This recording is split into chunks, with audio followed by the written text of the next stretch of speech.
शहर के किनारे एक बड़ा सा पुराना हवेली खड़ा था, एक ऐसा स्थान जो कभी जीवन और हंसी से गूंजता था। अब यह हवेली एक रहस्यमयी और भयानक सन्नाटे में डूबी हुई थी। हवेली की दीवारें जो कभी चमकती थीं, अब धूल और जाले से ढकी हुई थीं, एकदम शांत, बिल्कुल खामोश। कभी दौलत की निशानी, अब यह हवेली एक भूतिया स्थान बन चुकी थी। हवेली के चारों ओर का वातावरण भी अजीब और डरावना था। शाम होते ही हवेली की खामोशी और भी गहरी हो जाती थी। अब यह हवेली बस दर्दनाक कहानियों की फुसफुसाहट करती थी। बगीचा सूखा और उजाड़, खिड़कियां जैसे खाली आंखें जो किसी अनजाने डर को बयां करती थी। हवेली के बगीचे में कभी रंग बिरंगे फूल खिला करते थे, लेकिन अब वहां सिर्फ सूखी घास और टूटे हुए पेड़ थे। दुनिया को घूर रही थी। हवेली की खिड़कियां जो कभी रोशनी से जगमगाती थीं, अब अंधेरे में डूबी हुई थीं। ऐसा लगता था जैसे हवेली की खिड़कियां किसी को बुला रही हो, किसी को अपनी ओर आकर्षित कर रही हो। अंदर एक राज छुपा था जो खुलने का इंतजार कर रहा था। हवेली के अंदर का माहौल और भी डरावना था।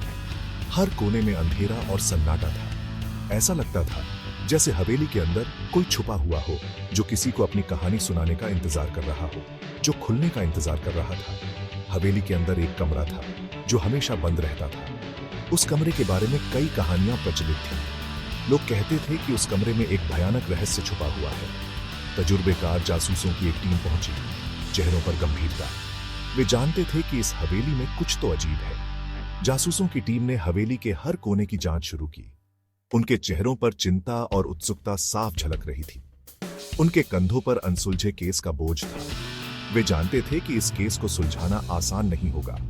हवेली की खामोशी और अंधेरा उनके काम को और भी मुश्किल बना रहे थे, लेकिन वे हार मानने वाले नहीं थे। हवेली एक अजीब सी खामोशी में डूबी, जैसे अपनी सांसें रोककर अपने राज छुपा रही थी। हवेली की खामोशी में एक अजीब सी गूंज थी जो किसी अनजाने डर को बयां कर रही थी। ऐसा लगता था जैसे हवेली की दीवारें भी कुछ कहना चाहती थीं, जैसे अपनी सांसें रोककर अपने राज छुपा रही थी। हवेली की खामोशी में छुपे हुए राज को जानने के लिए जासूसों की टीम ने अपनी पूरी ताकत लगा दी। वे जानते थे कि इस हवेली में छुपा हुआ राज उनके केस को सुलझाने में मदद कर सकता है। हवेली की खामोशी और अंधेरा उनके लिए एक चुनौती थी, लेकिन वे इस चुनौती को स्वीकार कर चुके थे। जासूस हवेली में परछाइयों की तरह घूम रहे थे, धीरे धीरे, बिना आवाज किए। हवेली की दीवारें पुरानी और जर्जर थीं, जैसे सदियों से किसी ने उन्हें छुआ न हो। हर कोने में अंधेरा और रहस्य छिपा हुआ था, और जासूसों की आंखें हर छोटी से छोटी हरकत पर टिकी हुई थीं। तीखी नजरों से वो हर चीज देख रहे थे। उनके हाथों में टॉर्च की रोशनी हर वस्तु पर पड़ रही थी, जैसे वो हर चीज की कहानी जानने की कोशिश कर रहे हो। हर वस्तु, हर निशान, हर धूल का कण उनके लिए एक सुराग था। वो एक ऐसी भाषा में बात कर रहे थे जो सिर्फ वो ही समझते थे, इशारों और नजरों से। उनके बीच की समझदारी और तालमेल अद्भुत था। बिना शब्दों के वो एक दूसरे की सोच को पढ़ सकते थे। इशारों और नजरों से हवा में बेचैनी थी। हर चूं चूं करती जमीन, हर उड़ता धूल का कण, हर छोटी सी आवाज एक बड़े रहस्य की ओर इशारा कर रही थी। हवेली की खामोशी में भी एक अजीब सी गूंज थी, जैसे दीवारें भी कुछ कहना चाहती हों। हर उड़ता धूल का कण, हर छोटी सी आवाज खामोशी को और बढ़ा रहा था।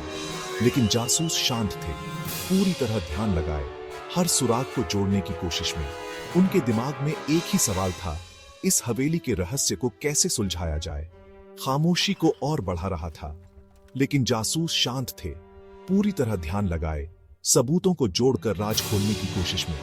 उनके चेहरे पर एक दृढ़ संकल्प था, जैसे वो किसी भी कीमत पर इस रहस्य को सुलझाने के लिए तैयार हो। सबूतों को जोड़कर राज खोलने की कोशिश में हर सुराग, हर निशान, हर छोटी सी जानकारी उनके लिए महत्वपूर्ण थी। वो जानते थे कि इस हवेली के हर कोने में एक कहानी छिपी हुई है, और वो उस कहानी को उजागर करने के लिए पूरी तरह से तैयार थे। एक जासूस की नजर चमकती हुई धातु पर पड़ी। ये एक घड़ी थी, टूटी हुई, आलीशान फायरप्लेस पर पड़ी। उसकी सुइयां रात के 12 बजे पर रुकी थीं, किसी की अचानक खत्म हुई जिंदगी की निशानी। लीड डिटेक्टिव ने ध्यान से घड़ी देखी, माथा सिकोड़कर। उसने घड़ी के पीछे बने इनिशियल्स देखे जो उसे विक्टिम से जोड़ते थे। टूटी घड़ी, टूटे हुए वक्त की निशानी, जैसे खामोशी से चीख रही थी, इंसाफ की गुहार लगा रही थी। स्टडी रूम में महोगनी डेस्क के ऊपर दीवार पर कुछ निशान थे, गहरे और टेढ़े मेढ़े, जैसे किसी ने गुस्से में बनाए हो। जासूसों ने निशानों को ध्यान से देखा, उंगलियों से छुआ। यह कोई मामूली शरारत नहीं थी, यह एक जरूरी पैगाम था, आखिरी कोशिश कुछ बताने की। दीवारें इस जुर्म की गवाह अपनी कहानी फुसफुसा रही थी। डेस्क पर एक अधूरा खत पड़ा था, बीच में ही रुक गया था। खूबसूरत लिखावट पढ़े लिखे इंसान की थी, लेकिन लिखावट में डर साफ दिख रहा था, एक अधूरी कहानी का। हर जासूस ने खत को ध्यान से पढ़ा, मदद की गुहार समझने की कोशिश की। अधूरा खत एक टूटी हुई जिंदगी का टुकड़ा, एक राज की चाबी था जो उस रात के भयानक राज खोल सकता था।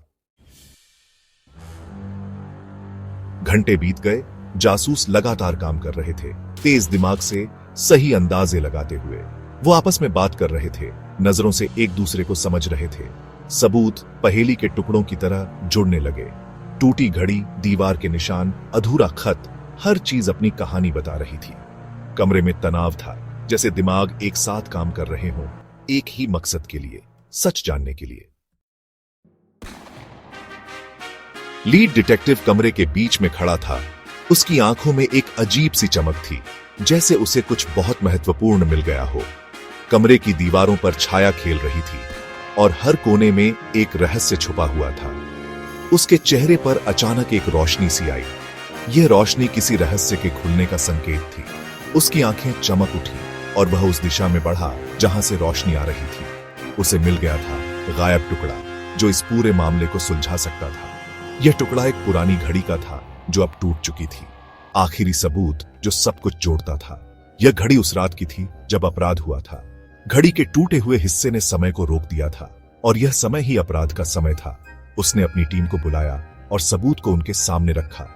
टीम के सदस्य गंभीरता से उसकी बात सुन रहे थे, नजरों से अपनी खोज का जोर बताया। टीम के सदस्य उसकी खोज से प्रभावित हुए बिना नहीं रह सके। बिना कुछ बोले उसने पूरी कहानी बताई, जैसे हर चीज अपने आप बोल रही हो।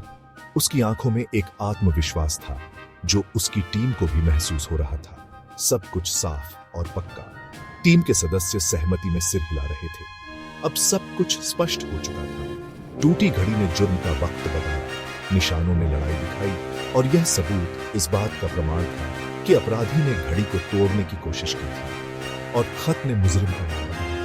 यह खत अधूरा था, लेकिन इसमें लिखे शब्दों ने अपराधी की पहचान को उजागर कर दिया था। खामोशी ने अपना राज खोल दिया था। कमरे में एक अजीब सी शांति थी, जैसे सब कुछ अब स्पष्ट हो चुका था। डिटेक्टिव ने एक गहरी सांस ली और उसकी आंखों में संतोष की झलक थी। यह मामला अब सुलझ चुका था और सच्चाई सामने आ चुकी थी। गिरफ्तारी चुपचाप और जल्दी हुई। जांच का नतीजा, मुजरिम सबूतों के सामने मानने के अलावा कुछ नहीं कर सका।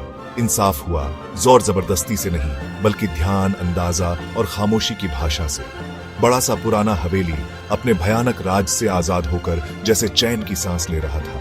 खामोशी अब डरावनी नहीं, शांति से भरी थी, इंसाफ की जीत की निशानी। जासूस चुपचाप चले गए, जैसे आए थे, खामोश हवेली में एक धुंधली याद बनकर। लेकिन उनकी खामोश जांच की गूंज रह गई, एक जोरदार याद कि बिना शब्दों के भी सच सामने आ ही जाता है। खामोश हवेली का केस हमेशा उनकी यादों में रहेगा। ध्यान देने की ताकत, खामोशी की जुबान और इंसाफ की खोज की कहानी।